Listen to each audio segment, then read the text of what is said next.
Okay, everyone, there are 3 new iPhones. XR, like a pirate R. Sorry, iPhone XS, iPhone XS. Wait, okay, XS Max. Okay, so the names are not the best, but they are very interesting and different in very specific ways. Let's break it down from cheapest to most expensive. First up, the iPhone XR, which starts at $749. Unclear what the R stands for. Maybe regular people who don't want to spend $1,000 on a phone. The R has a 6.1-inch screen that takes up most of the front of the phone. Sorry, no home button.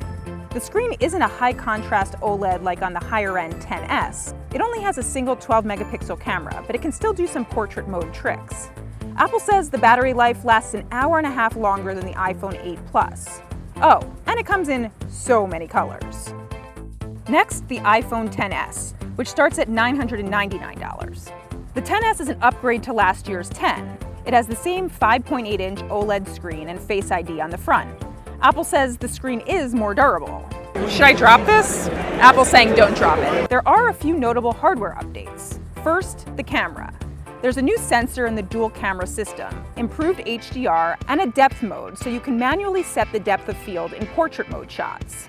Then there's a faster A12 Bionic processor, which should make new augmented reality applications run faster and smoother, but I'll need to test it further to tell the difference. Apple says it has an extra 30 minutes of battery life compared to last year's 10. And last, the biggest and baddest of them all, the iPhone XS Max, at a once whopping but now expected $1,099.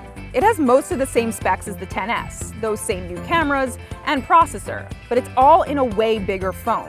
The Max has a 6.5-inch Super Retina screen, and it has what Apple is calling the biggest battery it's ever put in a phone. It should last an hour and a half longer than the iPhone X.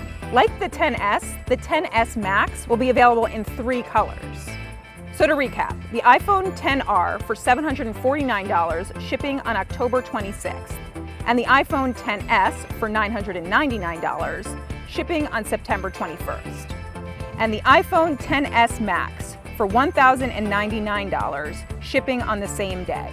Now comes the hard part. Which one do you get? Especially when you consider Apple's also keeping around the iPhone 7 and 8 models. Good news for you, we'll have reviews in the coming weeks. Maybe by then I'll have figured out how to pronounce the names. Probably not. You know what the R stands for?